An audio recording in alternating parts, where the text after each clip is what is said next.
On Christmas Eve, high in the mountains of the northern Celtic lands, an elderly monk was celebrating the sacred rite as he had done every morning for more than half a century. His hands trembled slightly as he held the consecrated bread. But what happened in the next few moments would defy all possible explanation.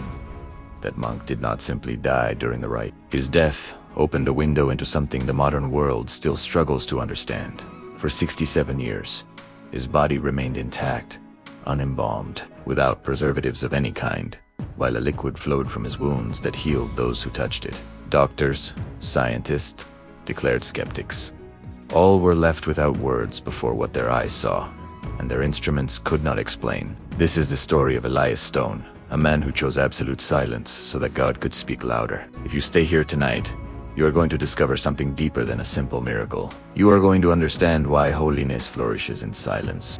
And perhaps, just perhaps, you will find in this story the rest your soul has been searching for. Breathe deeply, get comfortable, and let me take you to the northern mountains, where it all began. By the end of this night, you will have known a man who lived 23 years in complete solitude, who gave up everything the world calls success, and became one of the brightest lights of his century through what he stopped doing. In the spring of 1831, in the small village of Stonegate, nestled among the mountains of the north, a boy was born named Joseph Nathaniel Stone. Stonegate was a place where time seemed to move more slowly, a village clinging to the slopes of ancient mountains, where centuries-old oaks touched the gray sky. The Stone family was humble, deeply faithful farmers who worked the rugged land and raised flocks to survive. Joseph was the youngest of 5 siblings, and from a very early age, there was something different about him.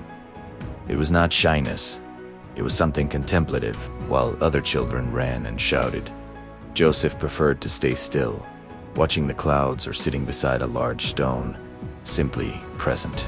At 3 years old, when most children could barely string words together, Joseph would already press his small hands together and close his eyes in silence, as if speaking to someone no one else could see. When he was barely 3 years old, his mother Sarah died. Joseph began to experience something that would accompany him all his life. The emptiness, that silent space inside the heart where a mother's love used to be. His father, Jacob, remarried a woman named Martha, who raised Joseph with love and care. But the seed had already been planted. The boy had tasted solitude, and instead of running from it, something inside him began to seek it. His family assigned him the task of caring for the family flock. Every morning, Joseph went out with the sheep, descended into silent valleys, climbed rocky paths to places where there was no sound but the wind. And there, among the rocks and the ancient oaks, Joseph found something the world could never give him. He found God. Not in a dramatic way, not with voices or heavenly visions, but in a simple, quiet, profound way. The other shepherds thought him strange. Why does that young man prefer to be alone? Why doesn't he come and talk with us? But he was not alone. He was accompanied by a presence that needed no words, by a love that made no noise. Many times the other shepherds found him kneeling beside a rock, motionless for hours, his lips barely moving in silent prayer, his face in absolute peace. At 23 years old, Joseph made a decision that would change his life forever, or perhaps the decision had already been made for him.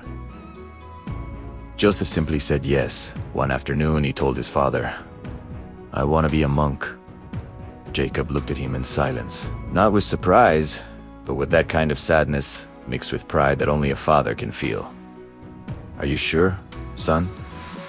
Joseph nodded. "I have been hearing that voice in the silence for years, Father, and now is the moment to follow it." In 1854, Joseph left his home, his family, his familiar mountains, and headed to the Abbey of St. Brendan in the small valley of Ashwick.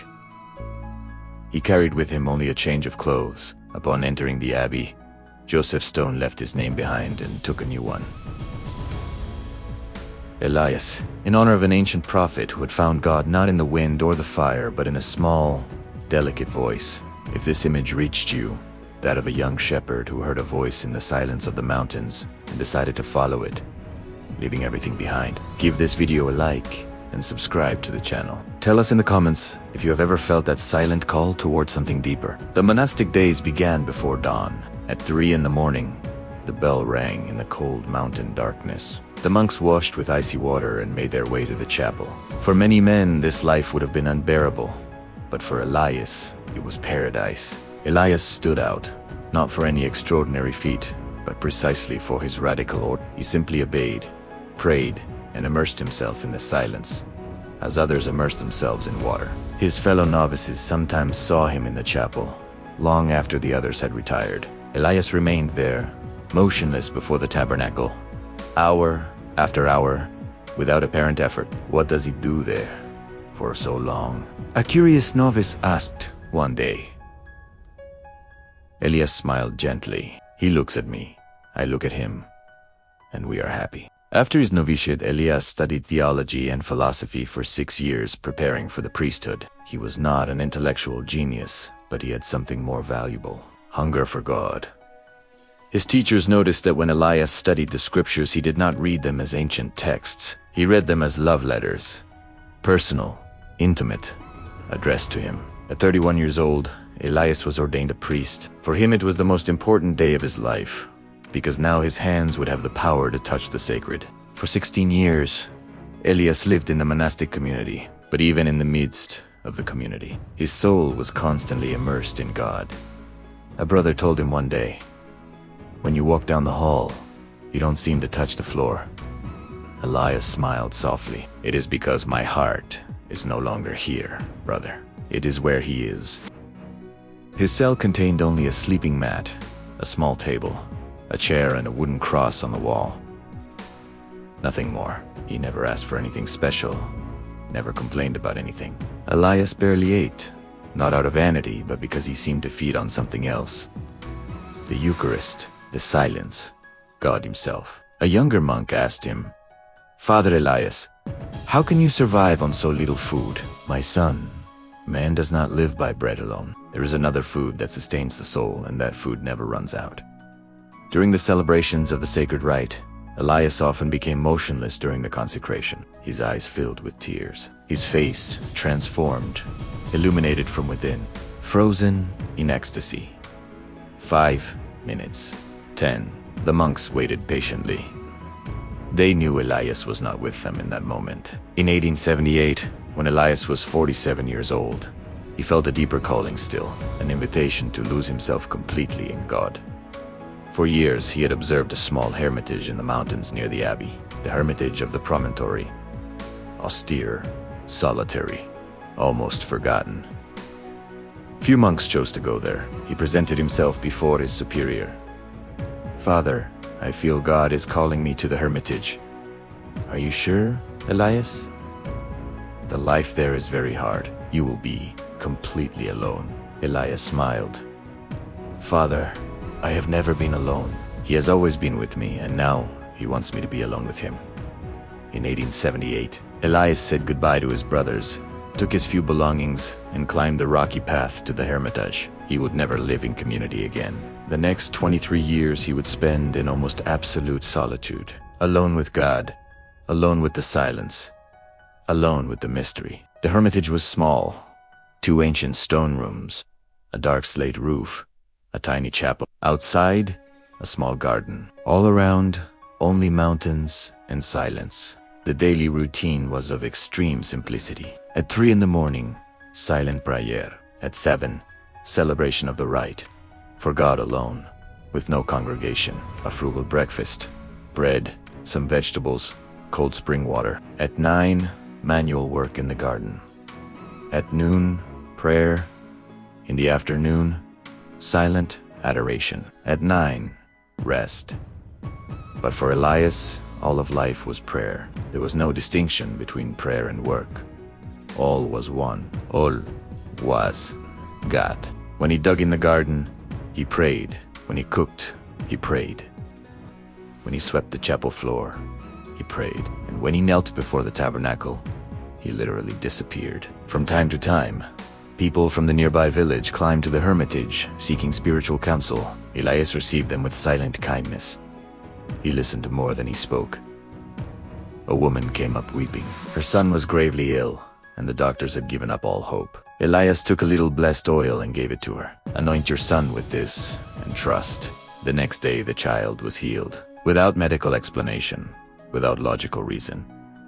Simply, when people thanked him for the miracles, he would simply say, "It was not me, it was God. I am nothing."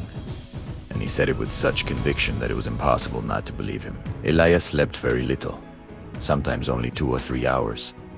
He fasted constantly. There were weeks when he barely ate anything more than dry bread and water. Yet his face was always at peace. A monk asked him, "Father Elias, why do you punish yourself so much?" "Son, I do not do it as punishment. I do it out of love. When you love someone deeply, you want to share in their suffering." As the years passed, something extraordinary began to happen. Elias seemed to live in a state of almost permanent ecstasy. The monks who came to visit found him motionless in the chapel, his face transfigured by a light that did not come from outside. "How long have I been like this?" "4 hours, Father." 4 hours. It seemed like an instant. On December 16th, 1901, Elias was 70 years old. His body was weakened by decades of fasting and penance, but his spirit burned brighter than ever. It was Christmas Eve. Elias prepared to celebrate the rite as he had done thousands of times before. But this celebration would be the last. During the liturgy, his movements were even slower, more deliberate, as if each gesture were a farewell. When he raised the bread with trembling hands and pronounced the sacred words, a brilliant light filled the small chapel. Elias's face was illuminated from within. He remained motionless, frozen in the act of raising the consecrated bread. When he finally lowered his hands, his body began to sway. The monks ran to support him. "Father Elias, are you all right?" Elias did not answer. They carried him to his cell. For 8 days, he remained in that state, barely breathing, but with his face in absolute peace. On December 24th, 1901, on Christmas night, Elias Stone breathed his last. Or at least, that is what everyone thought. The body was prepared for burial, according to monastic custom. The funeral was celebrated in silence. Elias had lived in silence, and in silence he was laid to rest. 4 months after the burial, a monk saw a brilliant light emanating from Elias's tomb. He rubbed his eyes. The light was still there, constant, inexplicable. He ran to tell the superior, "Father, there is a light over Elias's tomb." The superior, skeptical, followed him. It was a light that came from the earth itself, soft, golden, mysterious. For several consecutive nights the light appeared. The monk saw it, the villager saw it. No one could explain it. On April 20th, 1902, 4 months after the burial, the monks began to dig up the grave. They expected a decomposing body, but when they opened the coffin, they were left without words. Elias's body was completely intact. His skin had the pink color of someone alive. His muscles were flexible, his face in perfect peace, as if sleeping. From his body flowed a clear, fragrant liquid that soaked his clothes. It was not blood, it was not water. It was something different. Healings began to occur. A blind woman recovered her sight. A perilous child began to walk. Miracle after miracle, documented, verified, inexplicable. A body should decompose in weeks, not remain intact for decades, the doctor said. This liquid is not any known bodily fluid. A skeptical doctor examined the body. He searched for secret embalming, special soil conditions. He found nothing. He wrote in his official report, "The preservation of this body defies all known natural laws. There is no possible scientific explanation." In private, he confessed to one of the monks, "I've seen incredible things in my career, but never anything like this. This is divine." The church began a formal investigation. Testimonies were gathered, miracles verified. Years later, Elias Stone was officially canonized. In an age of noise and distraction, he reminds us of the power of silence. In an era of selfishness, he shows us the path of total surrender. Today, millions of people venerate St. Elias Stone. His tomb in Ashwick has become a pilgrimage site, visited by people of all religions and nationalities. The miracles did not stop, even after the body began to decompose naturally after 67 years. A woman with an inoperable brain tumor prayed to St. Elias, and the tumor disappeared. A man addicted to drugs for 20 years began to pray to him with little faith, just empty words. 6 months later, he was completely free. Saint Elias saved not just my life, but my soul.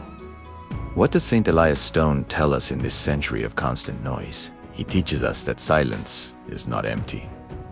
It is fullness. That solitude is not isolation. It is encounter. The sun makes no noise when it rises, but it illuminates the entire world. Love makes no noise, but it changes everything. Elias understood this. His diary, found after his death, was almost completely blank. Only scattered phrases on isolated pages. He is here. All is grace. Only love, silence, peace. That was all. Not because he had nothing to say, but because what he experienced was too great to fit into words. Tonight, as you close your eyes to rest, I invite you to something very simple. Breathe deeply and allow God to draw near. You don't need to say anything. You don't need to do anything. Just be. Rest is not weakness. It is wisdom. Stillness is not a waste of time. It is where you find what truly matters. Lord, in this silence of the night, I surrender to you. Only with my tired heart, seeking your peace. As Elias found that peace in the mountains, help me find it here. May my rest be sacred. Amen.